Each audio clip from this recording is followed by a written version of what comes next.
Weilà raga, how's it going everybody? Welcome to another episode of Italian Small Bites where we take a look at a phrase to translate from Italian into English and then we focus in on small areas of Italian. In other words, we take like a hyper-focused look just on one part. And even though we go into detail, the whole idea is that you've already been studying Italian. You've already seen my Zero to Hero Italian Grammar series, which I'll have linked down below, which shows you all the fundamentals. Now, you just need to use Italian. And let's see what you know how to say, what you don't know how to say, and we focus on honing in on those finer little details. So that's what we're going to be doing today. Without further ado, let's go on over to the digital whiteboard. Okay, so as always, I love using my little highlighter here. Today, small bites. And I've got I call it a phrase. Really, it's an example, you know? Okay, I've got the example already set here. And of course, if you'd like to see the other episodes in our Small Bites series, I have them included in both the Learn Italian Videos in Order playlist and in their own dedicated Small Bites playlist. So I'll also link that down below if you want to see the other videos we've done. Unlike Zero to Hero, these do not follow a particular order. It's not like, okay, start with lesson 1 and keep going. Instead, in typical Weilà Tom fashion, because this is how I've always run the channel, whatever comes to mind. That's what I do. That's how I like to study. It's a way of having fun, you know? Just do what you want. Go wherever the pen leads you. That's what I say. Okay, so let's now read what we have here. Questo l'ho trovato per caso e mi ha fatto pensare a te. Spero che ti piaccia. So let's see if I can read it with some personality. Now that I've got a little lay of the land, it means I found this by chance and it made me think of you. I hope you like it. So now that I understand what's going on, I can read it with some emotion. Questo l'ho trovato per caso. So questo l'ho trovato, I would put those two together. So let's go back and let's build some families, as I like to call them. So I would do questo on its own. Questo l'ho trovato per caso.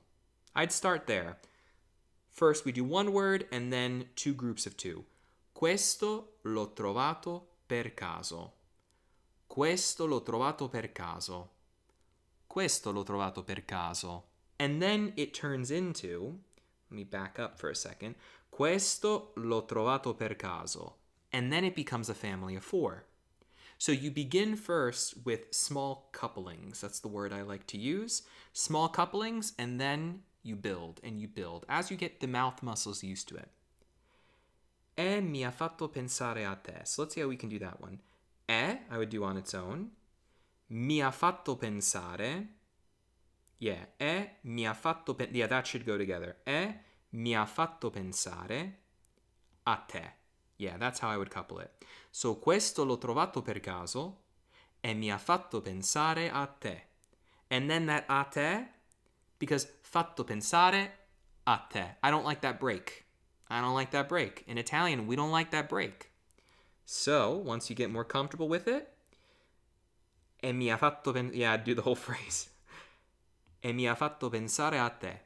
E mi ha fatto pensare a te. I would even do pensare a te. I would do that. E mi ha fatto pensare a te. You could put that in. Yeah, you can. You could sneak it in. E mi ha fatto pensare a te. Pensare a te. A te. Pensare a te. See what I'm doing? See what I'm doing? Pronunciation is so much fun. It's so much fun. And then spero che ti piaccia. Spero che. Yeah, start there. Do couplings of 2. Couplings are of two or 3. That's kind of my baseline. That's where I begin. Spero che ti piaccia. And then all together, spero che ti piaccia. Spero che ti piaccia.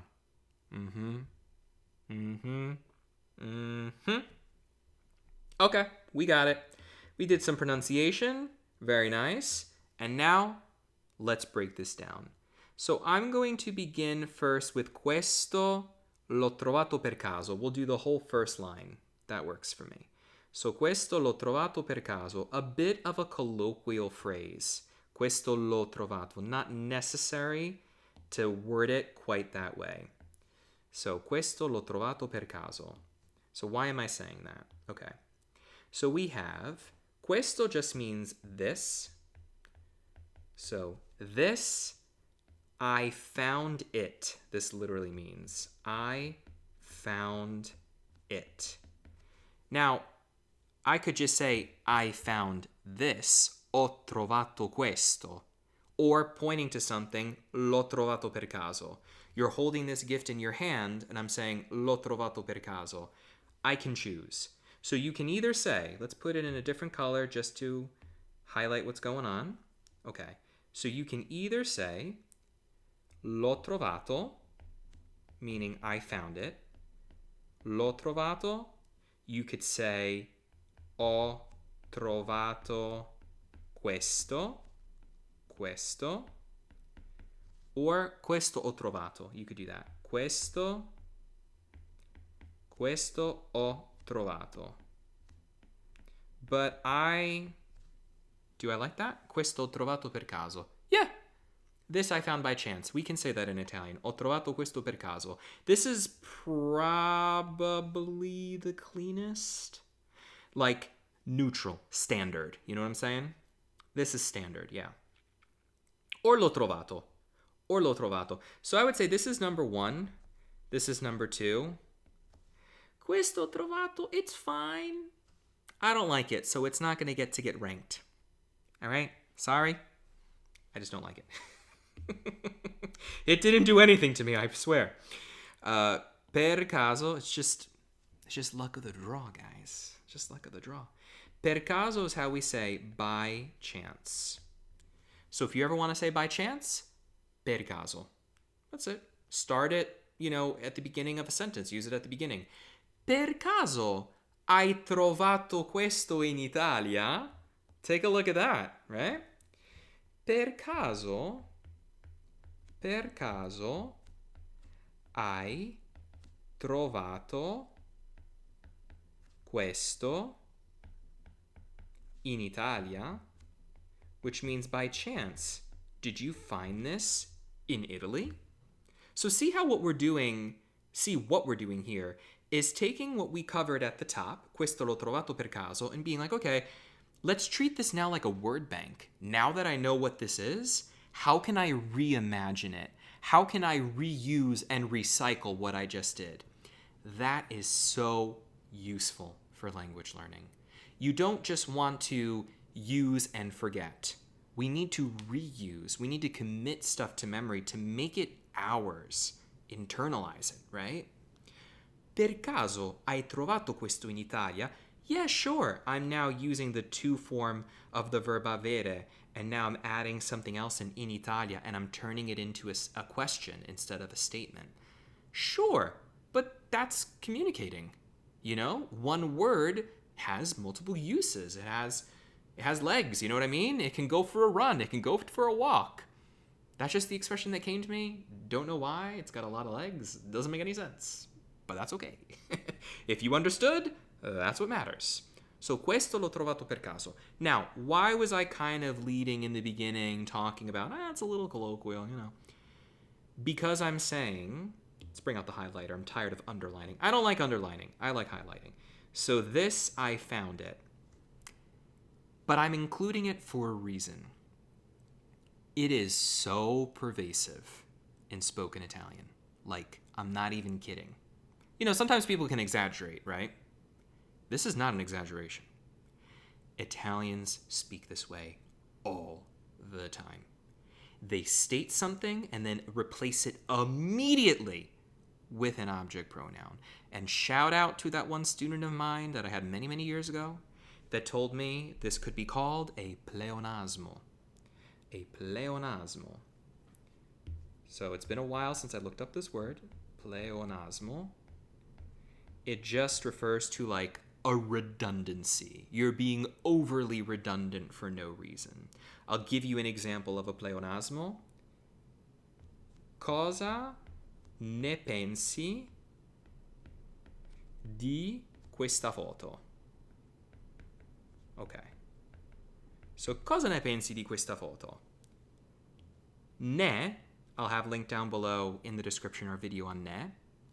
Ne technically replaces di questa foto. You could completely get rid of di questa foto and just tell someone cosa ne pensi. Because what does this mean? What do you think about it, about or of this photo? So if you are saying, what do you think about it? This about it is ne, okay? Ne would replace about it. Or essentially would take on this meaning. That's what I should say. Che ne pensi or cosa ne pensi means what do you think about it? Even though in English sometimes about it is implied, but we go over this in the ne video. Cosa ne pensi is enough. If we know that we're talking about the photo, I can just say cosa ne pensi. If I didn't mention what it is that I want your opinion on, so what do you think about this photo, I would say it that way. Cosa pensi di questa foto? So technically I can just say either cosa pensi di questa foto, which means, oops, we don't say photo like that. It's with an F. Did I write it right the first time? What did I do? Good. So, cosa pensi di questa foto? What do you think about this photo? If I ask you a second time and we already know what it is that I want to know, like about what do I want to know what you think, I can take di questa foto, or I can take ne and get rid of di questa foto and just say cosa ne pensi. And this now means what do you think about it? And this ne takes the place of this. So I don't have to keep being redundant. But if I do this pleonasmo, which is very, very common in Italian, I can be overly redundant. Let's just do a highlight. I hate underlining, but sometimes it's easier because I don't have to switch settings. If I do this pleonasmo and I'm being overly redundant, I can say cosa ne pensi di questa foto? So including that particle when it's not even grammatically necessary. We do it all the time. You can do it too. You want to do it too? Do it too. Be a part of the club. Everyone can be in the club, guys. We can all be here. Hope that makes sense. If it doesn't, you can forget about it. It's okay. You can forget about it. But that's why I included it here. Questo l'ho trovato per caso. I want to make you sound Italian. You know what I'm saying? All right? E mi ha fatto pensare a te. Okay. This is a pretty easy phrase. Nothing really difficult here. But it's still useful to go over. Even though something is quote unquote like basic or simple, it's useful. Like, don't turn your nose up to the basic stuff. Because advanced Italian doesn't necessarily mean you never use basic words like and or mi ha fatto pensare or the preposition a. Like, they're always there. You know what I'm saying? I know I keep saying that and no one can respond in real time. It's a way of speaking. And it made me think of you. Simple things to go over here. Mi ha fatto means it made me. It made me. In another context, because we're using third person, this ha fatto could refer to he or she made me. Okay? Lui o lei mi ha fatto. But I'm referring to an object here, this object that I found that made me think of you. Mi ha fatto. Okay? It made me. Mi ha fatto what? It made me what? Think of you. When you are referring to a person, we say pensare a qualcuno. So pensare a qualcuno or also qualcosa. Ho pensato a sì. But I'm just going to keep it to a person. Pensare a qualcuno. This means to think of someone. So if you ever want to say, I'm thinking of you, and put in person's name, right? You can then add their name. That's fine. Penso a te. Sto pensando a te. That's fine. There's a great song by Fabri Fibra I really like called Stavo pensando a te. I'm pretty sure it's called Stavo or just Pensavo a te. Stavo pensando a te, something like that. Great song, great song. So pensare a qualcuno, to think of someone. If instead you're thinking about doing something, that uses the preposition di. So pensare di and then a verb. I'm going to write verbo, okay? Pensare di verbo. So if I tell you, penso di uscire. It's an example I always use. This means I'm thinking about going out. Like, I'm thinking about going out tonight. Do you want to come? You could say penso di mangiare. That means I'm thinking about eating. Or penso di mangiare qualcosa, you could add after. I'm thinking about eating something. It takes on that meaning in English. So pensare di with a verb, pensare a with a person. That's it. All right? E mi ha fatto pensare a te. And it made me think of you. The last phrase, I already have it memorized, so I'm just going to rewrite it instead of copy and pasting. Yeah, spero che ti piaccia. I don't feel like copy and pasting. I feel like writing. So we're going to do what we feel like doing. We're here to have fun, all right? Spero che, what does that mean? Congiuntivo. You hear spero che? Congiuntivo. We'll have our video on the Congiuntivo Presente linked down below. Spero che ti piaccia. All right. Spero che ti piaccia. So, first thing I said, spero che requires, I'm just going to do some shorthand, requires congiuntivo. Here, because I'm saying I hope that you like it, it's present tense, so we're using congiuntivo presente after. Ti piaccia is congiuntivo presente with piacere, okay? So instead of saying spero che ti piace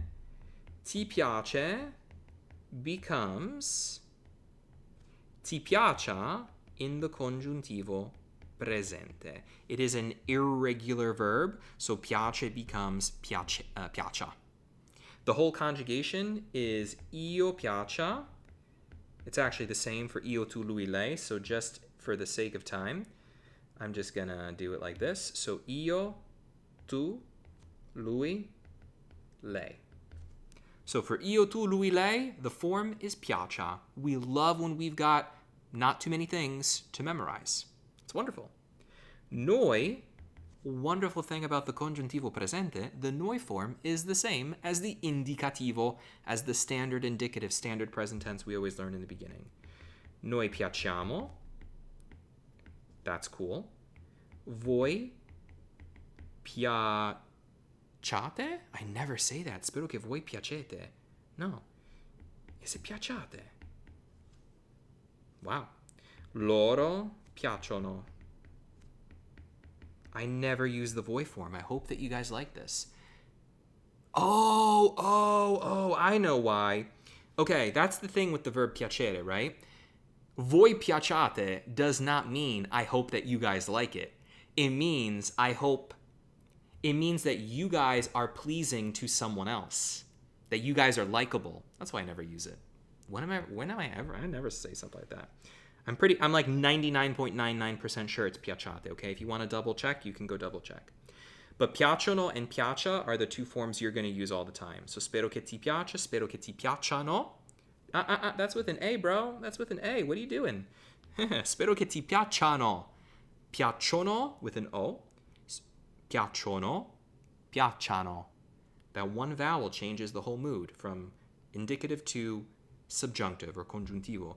Spero che ti piacciano. So if I'm talking about a group of things that you guys, I'm hoping that you like, spero che ti piacciono.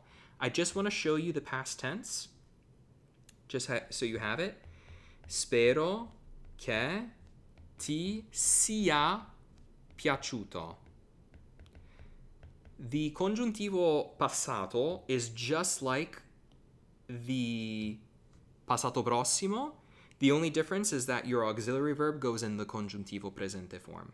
So essere becomes sia in the congiuntivo presente. So this means I hope that you like it. Why are we using congiuntivo? Because spero che requires it. This is wishful thinking. It's a desire. And that emotion requires this form of the verb. It's a different mood. That's what we call it, a verb mood. Or just memorize it like this. Spero che requires it. So I hope that you liked it. That's what this means.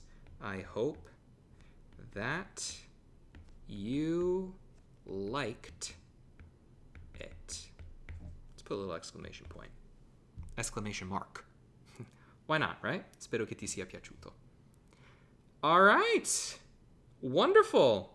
So let us go all the way back to the top. I'm going to do some scrolling now. Wow, we did a lot of writing today. And let's read this one more time, and then we will call it a day for this episode of Small Bites, okay? So I'm going to read the main example once again. Questo l'ho trovato per caso e mi ha fatto pensare a te. Spero che ti piaccia. Questo l'ho trovato per caso e mi ha fatto pensare a te. Spero che ti piaccia. I would probably add something like spero tanto. I think actually that's even nicer. Spero tanto che ti piaccia. I really hope you like it. I think that would feel natural for me as a speaker. Spero tanto che ti piaccia. But sometimes for teaching purposes, you kind of remove little extra things, you know? You're like, okay, we could put that in later, you know? Let's just get the core principle, all right? And then we can get fancy, as I like to say. Then we can kick it up a notch. All right, guys, so that is going to be it for this episode in our Small Bites series.